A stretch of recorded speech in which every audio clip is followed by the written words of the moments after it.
3, 2, 1. Welcome to The Peaceful Truth, the podcast where we talk about everything from women empowerment, feminism, and everything in between. You're joined by me, one of your co-hosts, Kenzie Meekbeck.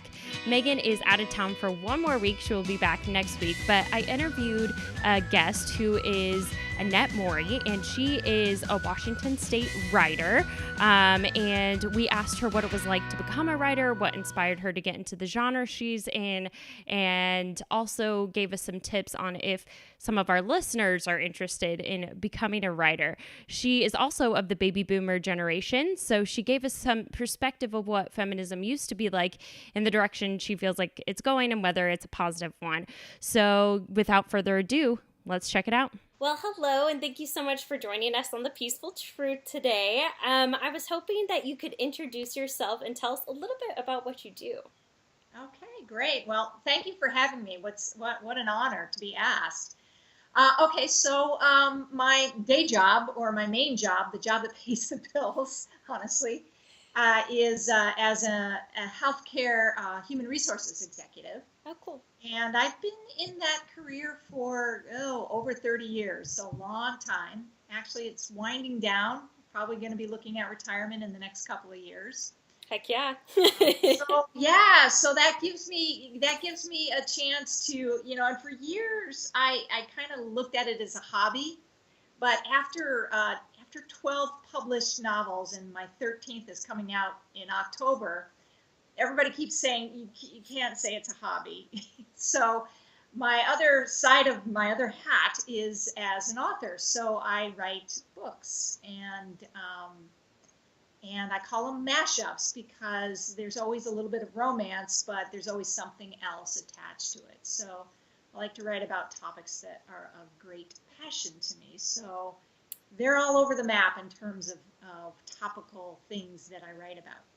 That's really cool. So what's your book about then coming out in October so we can promote it, and what's it called? It's called the Book Addict, and it's one of those more odd, I call myself an acquired taste because sometimes I do really out there kind of books. And the whole premise of this book is that there are book magicians out there, and what they do is they pick individuals who they believe need some excitement, entertainment, something in their life to bring them out of the doldrums and to recognize their worth, essentially.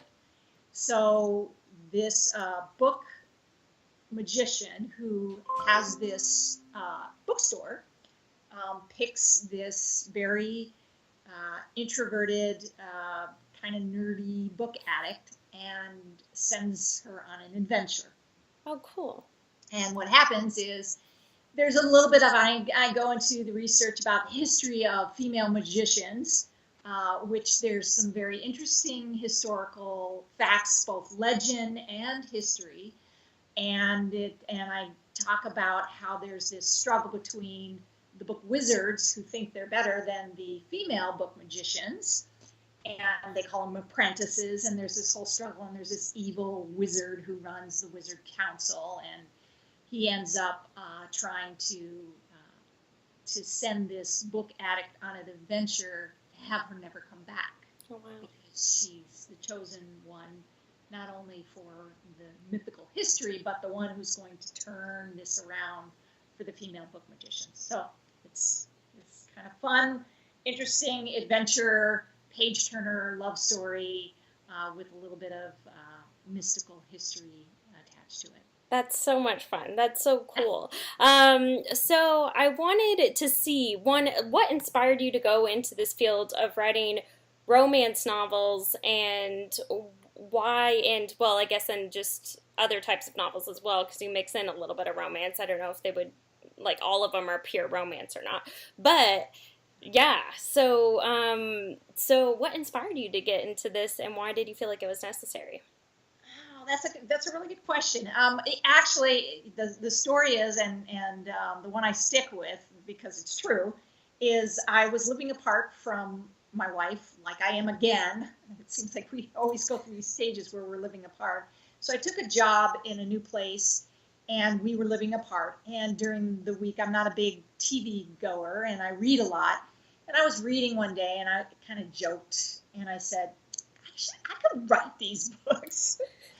And so I got bored, and I had a dream, and I had this idea for writing a book, and I just started writing. And I didn't know anything about writing other than my mother, who was an English teacher. So I think I had a good basis for the basic grammatics and those types of things. But there's a lot more to writing than that. So I sent it in to this publisher, and apparently they saw something in my creativity, and they said, okay, you need a lot of work. You need to understand some of the concepts behind, head hopping and some other things. And they worked with me, and the rest is history. That's so cool. And then it just sort of evolved into picking topics that I thought were important to talk about. So, I've talked about mental health issues. I've snuck in politics in my dystopian novel. It seems like the Magician one has subtle hints to it too there. Yeah, that's true. And I think there's also an underlying theme of people who don't sort of recognize their own worth, and they end up challenging some of the notions that society has of worthiness. And for women, it's often in the outside package. And so there is probably in more than one of my books sort of a common theme of seeing underneath that outer package, beyond that cover, basically. That's really great. And the beauty within versus this external beauty that that really is there in society. I mean, there's lots of interesting research studies about individuals who go in for interviews, and the attractive person, regardless of whether they have the most amount of experience or the most amount of positive references, anything like that, the individuals who's more attractive will end up getting the job over the less physically attractive person. Oh, wow. By societal standards. It's quite interesting, actually. That's really cool. Those topics to hit on, plus including romance. That's really neat. Yeah. So I wanted to see, so you kind of told me how you would break into this field, but what advice would you give for a young female or just any female? I guess my podcast could have different types of age listeners, for getting started into being an author. And do you feel like there's any limitations for women when it comes to becoming an author as well? Yeah, absolutely. I mean, I think, I would say women, persons of color, certainly the LGBTQ. It's not hard to break into it. In fact, it's quite flooded now. It's just that audience is not as broad as I think most would like it to be. So I would say if I really wanted to make a living at this rather than just write about the things that I have a passion for, I would do more of the tropes. I'd do strict romance, and I'd probably do straight romance, because that's what sells. So the minute that you get smaller, your market gets smaller. And, historically, male authors do better than female authors. And what's really interesting is, there are a handful of romance authors out there that'll just swap out the gender. And now they're even breaking into, for whatever reason, because I don't quite understand. I'm like, why would you take a straight romance, change it to two lesbians, and try to break into the lesbian market, which is so much smaller? And you've seen people do that? People do it, yeah, all the time. So it's an interesting thing that's happening now. I think it's a tough market. What I would say is Kindle Unlimited books are what's selling more than anything else, because people buy that subscription and they can try out new authors. So if you're going to try to break into any market, you need to be out there on Facebook. You need to be getting involved in writers groups, and get a good editor and put your work out on Kindle Unlimited. Some of the fan fiction is a way that people have broken into that, which is an interesting way. It wasn't how I didn't even know about fan fiction, but that's a way that some people have broken into it. Okay. And telling a good story. Got to tell a good story. That's true. You have to be a good writer, I guess, to make it. Do you feel like providing this resource, or not resource, or this element of romance for lesbians to read, do you feel like that's a limited market, and like you're opening up a door that maybe people try to write for that can't like tell it themselves, or that don't identify as that? Like, do you feel like you're breaking into a market that's needed for women who identify as lesbian? I would have said that was probably more true, maybe, I don't know, even as short as 5 or 10 years ago, but not anymore. You know, there's so many more lesbian authors out there now, or lesbian fiction that's out there now, that there never used to be. It used to be that you couldn't find that. Yeah. It used to be when I first started reading, it was like there was hardly anything.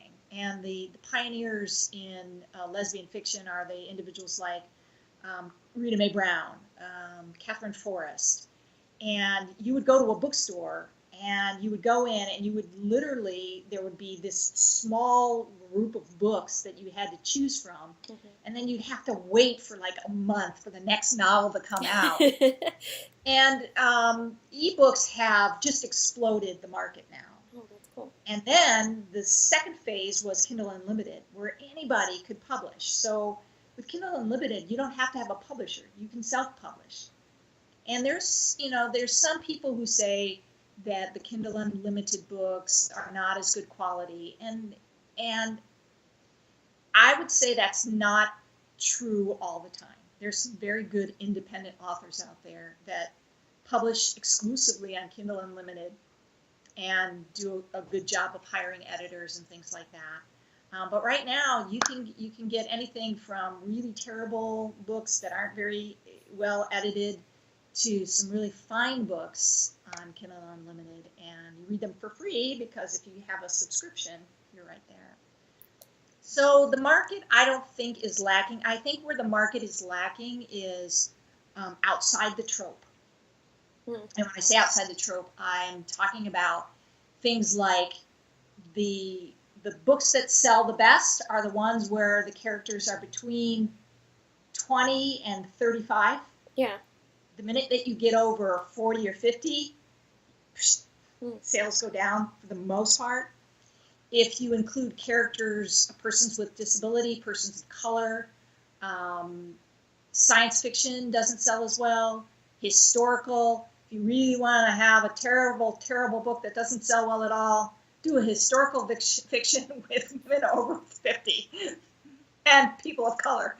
You pretty much kill it. Oh, wow. That's so sad to learn about the limitations. It is sad. So, and what's sad about that is that you hear out there that there's these people who want this because they want characters that are more like them. Yeah. But the sales don't support that. So, for people like me who don't really care about sales, I will write that. I do write that. I do write about you can't get any more conventional than two young women with Down syndrome. And one of my books features that couple along with another couple. And there was questions about whether that would sell. And it did okay. And it did okay mostly because of my reader base who really pushed it for me and said, this is a great book. Get beyond that sort of initial, ooh, why would I want to read about two young women with Down syndrome that fall in love? But it's a many-layered story. And so I think those stories are lacking. And there are some people who have done well in the Kindle Unlimited market. So I see that as an up-and-coming area to bring about. But it's not there yet.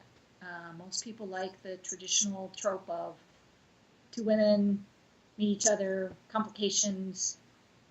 It's, it's the same as a straight romance, and then they have communication problems, and then they figure it out, and they get together in the end. I mean, that's the traditional romance that you see, and you see it in straight, and you see it in lesbian romance and gay romance and all of that. And not too often do you get something that's a little bit different. Why do you think it's so important to break those barriers, and would you encourage other people who are interested in that to do so? Do you feel like that'll make an impact on the world? I think because when I get feedback from readers who thank me for going outside of the norm, I feel I feel like the book makes more of an impact. It may make more of an impact to a smaller group of people, but I'll forget the romance that's the trope. I'll like it, I'll enjoy it, it'll be a fun read, but I won't remember it. And I think people remember Unconventional Lovers. People remember Locked Inside, another really weird, interesting story. It was about a woman who had locked inside syndrome, in a wheelchair, can't talk, can't really move, can't communicate other than through a pad, an iPad, and that was a different story, and a story that got an award and got acclaim. Not a huge seller, but it did okay, it did fine. It certainly made money. But that's the kind of story that people remember. And people who are in wheelchairs who wrote to me and said, gosh, I'm so glad you wrote this story. People who come back from the military who have been injured. I'm so glad you wrote this story. This story could have been about me and some of the struggles that I have as a person with a disability and all the things that go along with that, all the challenges. That's really cool. I really love it. Making an impact. You know, that was the thing that was more important to me, is touching people and leaving that kind of legacy. It doesn't have to be a legacy of I've sold millions of copies. It's a legacy of if I've touched 10 people in such a significant way, that's enough. I feel you there. That's definitely true. So we've kind of touched on your career path. I also just wanted another perspective. We've had a lot of guests that are from more of the millennial generation, but I would love to hear from a feminist of a different generation. Would you consider yourself, and I apologize, baby boomer? Is that kind of? Yeah. Okay, yeah, cool. Inaccurate, yeah. Okay, great. And what did you, I feel like you guys had a completely different experience than we're having. Well, I mean, the Me Too movement's kind of a resurgence of maybe some of those peaceful protests, but can you kind of paint us a picture of what it's like, and do you identify as a feminist, and why? I do, and you know, this is a very, very interesting topic, because right now what's happening and I don't know if it's an outcry from what's happening in the United States in terms of this just schism between the two parties, where there's such a vitriol of communication. But what's very sad for me is it's also happening in the LGBTQ community, IA. There's so many extra letters now than there used to be. It used to be LGBT, and then they added Q, and then they added I for I've heard plus recently. Questioning, and then they added asexual, and so there's all these additional letters.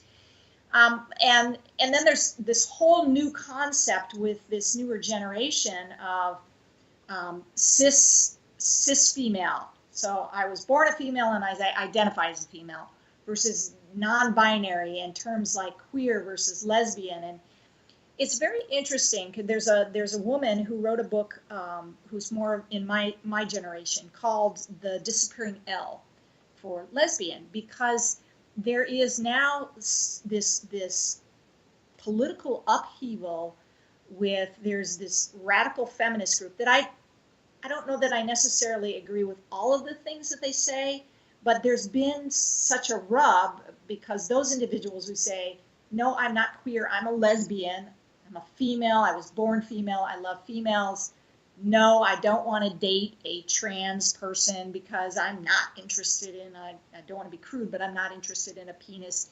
And there's this whole rub, and then there's this new terminology called TERF, which is individuals who are not very happy with those very radical lesbians who say, you are born a woman, that's how you're a woman, and all this other stuff is just bull. So there's this fight, and this TERF is, I think it's it's a derogatory term, and in fact, it's so much. There's so much of this rub now that there recently were individuals who were wanting to go to the Vancouver Dyke March, and they were lesbians, and they were holding up signs, the traditional sign that was held up back in the 70s, 80s, 90s, where all of these marches sort of originated from, the feminists of the 70s, the two women's symbols, and they were asked to not put those signs up because it was felt as it was exclusionary to the trans individuals. And there have been fights and slurs and all of these things in terms of this fight. So there's this infighting in the LGBTQ community that's very unproductive. And there's those of us who say, hey, we should be pulling together. All of us are in a minority group that should be supporting one another versus this infighting. But it's gotten very ugly. So it's, I think it's called the Trans Exclusionary Radical Feminist. That's what TERF stands for. And if you're called a TERF, it's not a positive term.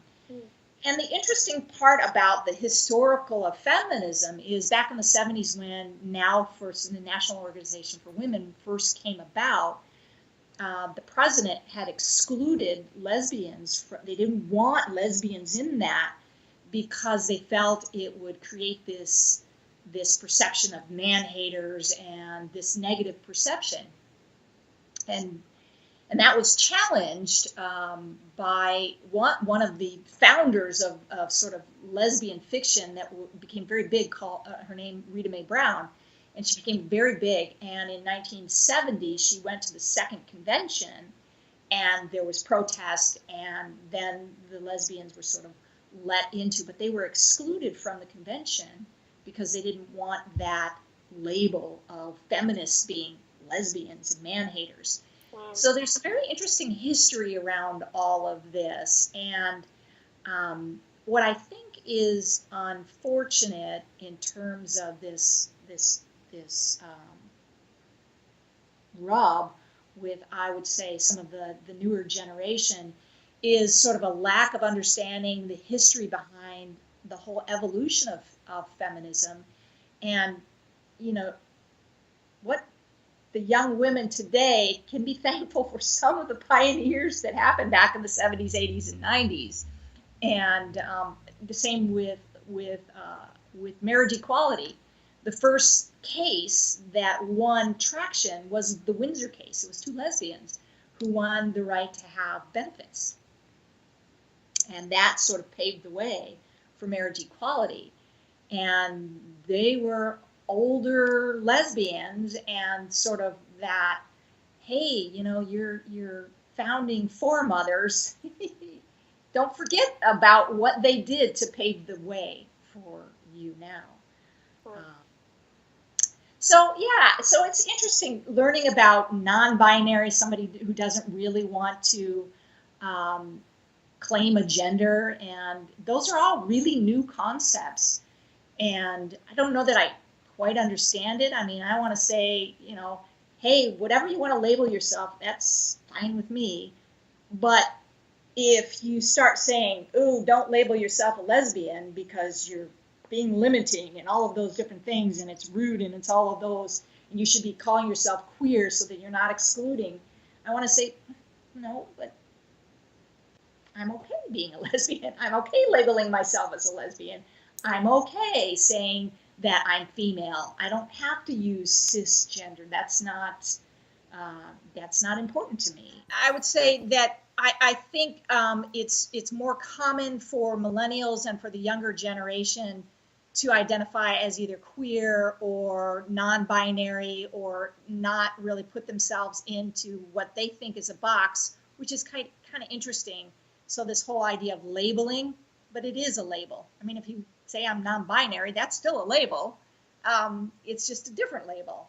And so it doesn't feel like a box to me to say, no, yeah, I'm okay being a lesbian and identifying as a lesbian. And it doesn't mean I'm excluding others. It's just, that's my label that I'm okay with.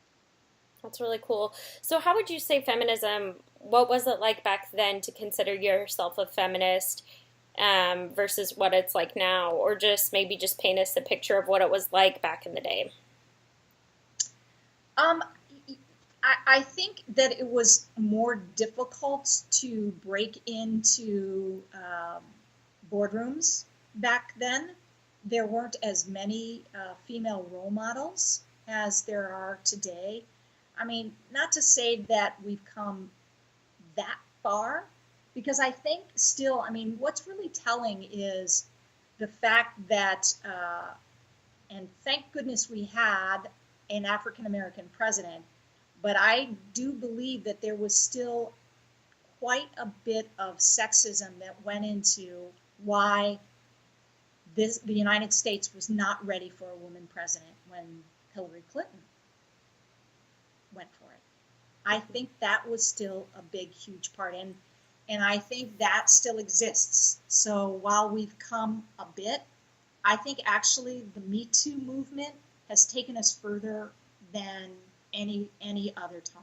Really? But we are in a scary place because the next Supreme Court justice can make a huge difference in us sliding back a tremendous degree with feminism. I mean, I can't, when people say, oh, you're just saying the sky's falling, but I've seen such a vitriol, and I've seen such a movement backwards, not only with women's rights, but gay rights and all of these things, that it's scary unless we're able to turn things around at the midterm election.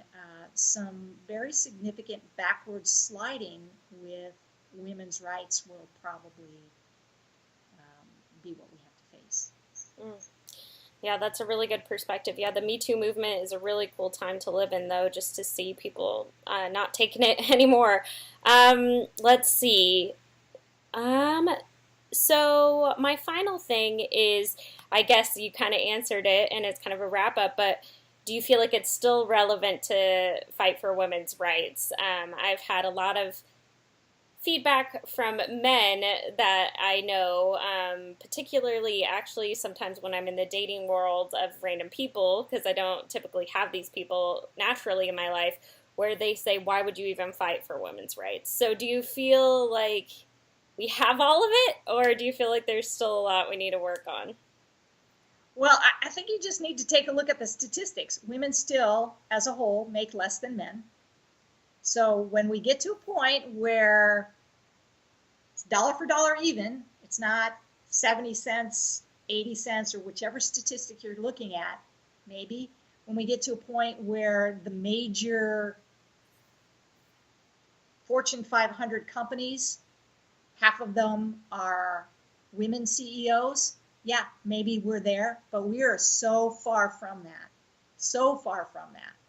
So sure, there's one here and there, but we did not manage to break that glass ceiling. We cracked it a little bit, I think. I think we've cracked it, but we've not blasted that glass ceiling yet. Not at all. And, you know, the individuals who are in a privilege, I don't think a man can truly understand that.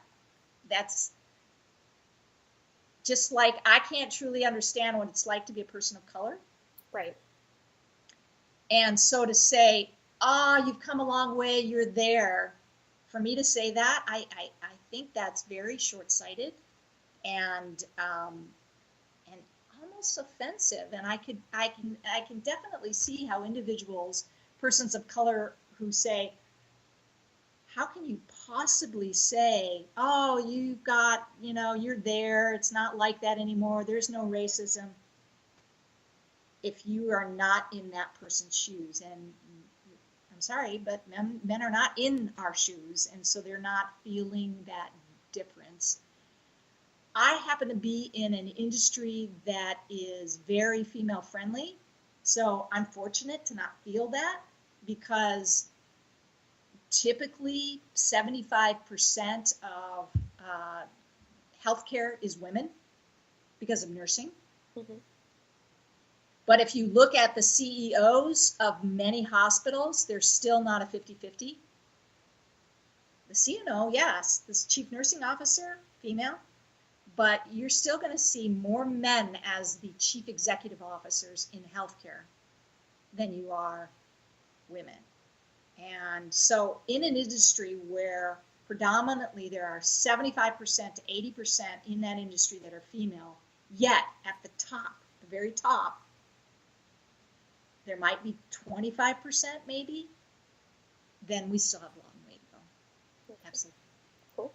So relating back to the topic of the podcast and just providing tips for women who are young professionals, is there anything I didn't touch on relating that you feel like you wanted to say or that I didn't ask you about?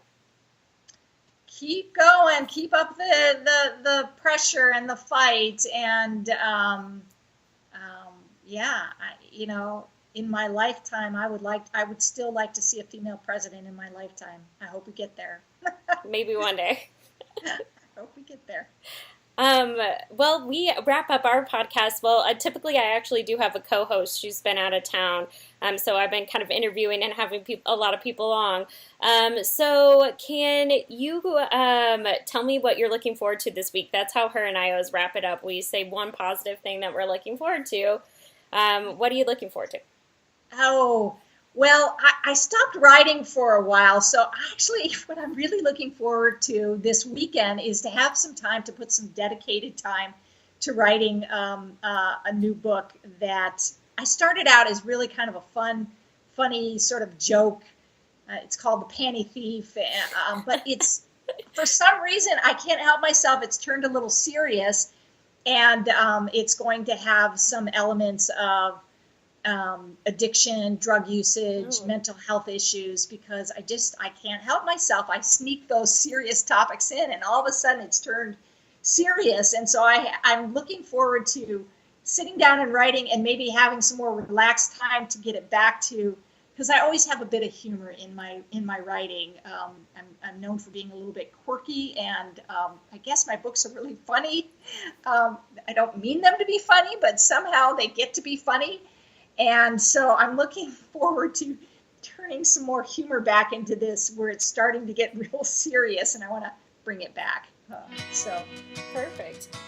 What am I looking forward to this week? Well, I've been super busy, so I'm looking forward to relaxing and maybe hanging out with my niece, who we kind of have a relation there. You know who she is. So yeah, so hanging out there. Yeah. Good. Awesome. Well, have a great weekend and a great week. And thank you so much for having me. This was a lot of fun. Thank you. Thank you for being on.